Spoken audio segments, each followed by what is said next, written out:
Olá, turma! Estamos de volta para mais uma videoaula. Sou a professora Diana, professora de Física, professora do primeiro ano.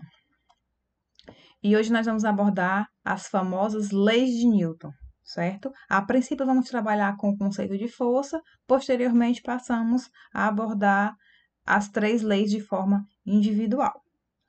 Primeira lei, segunda lei e terceira lei de Newton, tudo bem? Então vamos lá. Começando com algumas perguntinhas do nosso dia a dia, que a gente vai poder respondê-las posteriormente, após entendermos alguns conceitos fundamentais da física, certo? Então, pergunta número 1 diz o seguinte: por que, quando o ônibus freia ou acelera, somos empurrados para frente ou para trás? Por que precisamos utilizar o cinto de segurança quando estamos no carro? Muita gente sabe essa resposta, mas continua sem usar o cinto, né? Como é possível retirar um papel debaixo de uma garrafa sem tirá-la do lugar, né? Sem tirar a garrafa do lugar? Por que não é possível uma pessoa se erguer puxando o seu próprio cabelo? Aposto como vocês estão tentando fazer isso agora, né? Tentando se erguer puxando o seu próprio cabelo.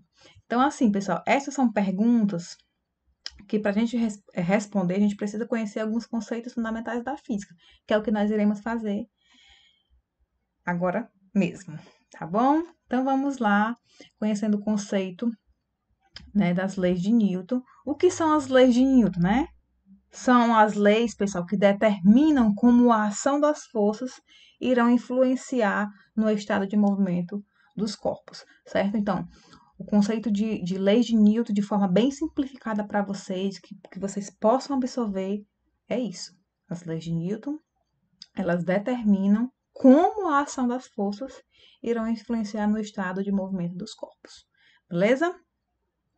Mais adiante, pessoal, não tem como a gente falar das três leis de Newton sem falar de Isaac Newton, né? Isaac Newton que elaborou essas três leis, né? Ele trouxe uma grande contribuição para a humanidade com os seus estudos nas áreas de ciência e principalmente na área de física e matemática, certo?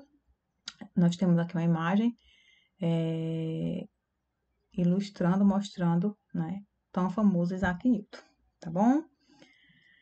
Mais adiante, dentre os tópicos que nós iremos trabalhar hoje, estudar hoje, nós temos força, que é o primeiro tópico que nós iremos abordar. Será que a gente conhece? A gente fala bastante em força, né? Mas será que a gente conhece o conceito físico de força? Vamos lá. Qualquer agente capaz de produzir no corpo uma aceleração ou uma deformação. Esse é o conceito de força, certo? É o agente que altera a velocidade do corpo. E assim, pessoal, ele conseguindo alterar essa velocidade do corpo, ele vence a tendência natural do corpo se mantém em seu estado de equilíbrio, em seu estado de repouso, em seu estado de movimento, em seu estado de equilíbrio, certo? Na física, nós iremos estudar vários tipos de forças, certo? São cenas para os próximos capítulos, certo? E essas forças, pessoal, elas estão presentes em todas as situações cotidianas, tá bom? Até mesmo a gente menos imagina. Sempre há um tipo de força envolvida num fenômeno, tá bom? Então, aí sim a gente inicia a primeira lei de Newton, certo? Conhecido também como princípio da inércia. Todo corpo continua em seu estado de repouso ou de movimento uniforme em uma linha reta, a menos que ele seja forçado a mudar aquele estado por forças aplicadas sobre ele, certo? E o que é inércia? A inércia, pessoal, consiste na tendência natural que os corpos possuem em manter sua velocidade constante, em manter o seu estado de equilíbrio, certo? Seja esse estado repouso ou seja esse estado movimento, tá bom? Então, de forma resumida, o que diz a primeira lei de Newton? Que os corpos tendem sempre a manter o seu estado natural, seja ele repouso, seja ele movimento, ok? Aqui nós temos algumas imagens ilustrando a primeira lei de Newton. tá bom? Aqui nessa primeira imagem nós temos inicialmente um corpo que estava parado e o ônibus entrou em movimento, então ele foi para trás, porque o corpo dele tendia a ficar parado. E aqui acontece o contrário. O ônibus estava em movimento e freou. E o corpo dele foi para frente. Por quê? Porque o corpo dele tendia a ficar em movimento. É seu estado natural, né? Que naquele instante era o movimento. Certo? Aqui é a situação da garrafa. A garrafa está em cima de uma mesa, né? Está sobre a mesa. Mas entre a garrafa e a mesa existe um pano, né? Vamos dizer que seja um pano, uma folha. Tudo bem? E eu tenho que puxar sem tirar a garrafa do local. Como é que eu consigo fazer isso? Por inércia, certo? Por que isso acontece? Porque o corpo, a garrafa vai tender a ficar sempre em seu estado de origem, tá bom? E aqui na quarta imagem nós temos o menino, né, que estava em seu animal, e o animal parou bruscamente. E o que aconteceu? O menino foi saltado para frente. Por quê? Porque ele tendia a permanecer em movimento, certo? Então, novamente, enfatizando, um corpo em movimento tende a permanecer em movimento, tende a continuar em movimento. E um corpo em repouso tende a continuar em repouso, tende a continuar parado. Tudo bem? Perfeito, né? Então, pessoal, sobre a primeira lei de Newton, nós concluímos o quê? A primeira lei de Newton mostra que a massa é uma grandeza característica do corpo. Ela não varia com a posição, ela não varia com a velocidade, ela não varia com a temperatura. Ela é uma grandeza escalar, certo? A massa é uma medida de inércia do corpo, certo? Quanto maior a massa de um corpo, maior a sua inércia, certo? Maior a chance de permanecer em seu estado de origem, seu estado natural. Adiante, nós temos aí a segunda lei de Newton, ou também princípio fundamental da dinâmica.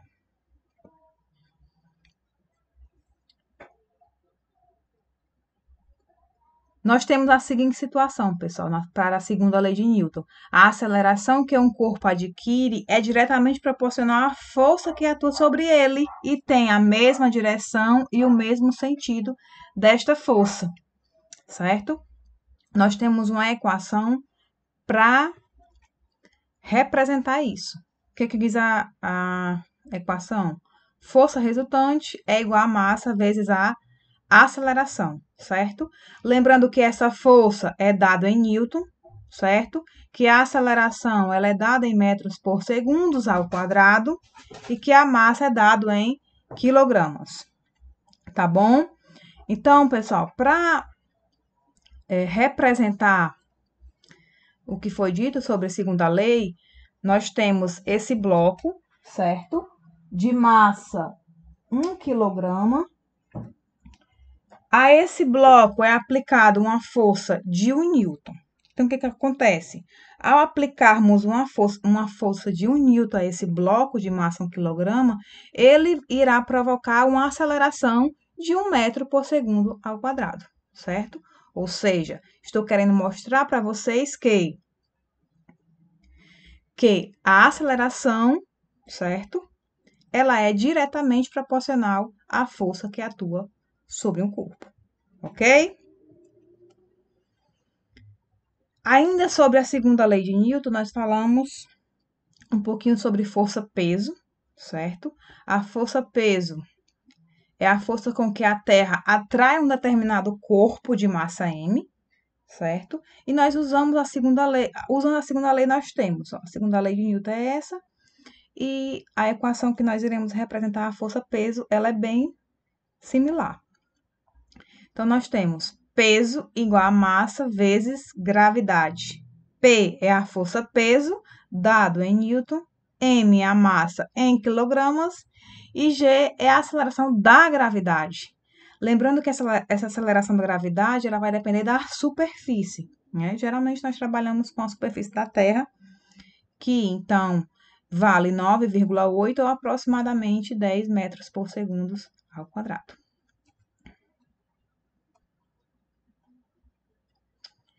E por fim, passamos a falar sobre a terceira lei de Newton, ou princípio da ação e reação. Toda vez que um corpo A exerce no corpo B uma força, este também, por sua vez, exerce em A uma outra força. Sendo que tem a mesma intensidade, tem a mesma direção e tem sentidos opostos. Certo? Mesma intensidade, mesma direção, porém com sentidos opostos. Também tem a mesma natureza, sendo ambas de campos ou ambas de contato. Tudo bem? Temos aqui duas observações bem importantes, certo? Sobre a terceira lei de Newton. A primeira observação é o par, né? O par, ação e reação, chamamos par, né? O par, ação e reação, nunca se equilibra. Por quê? Porque as forças atuam sempre em corpos diferentes. Segunda observação,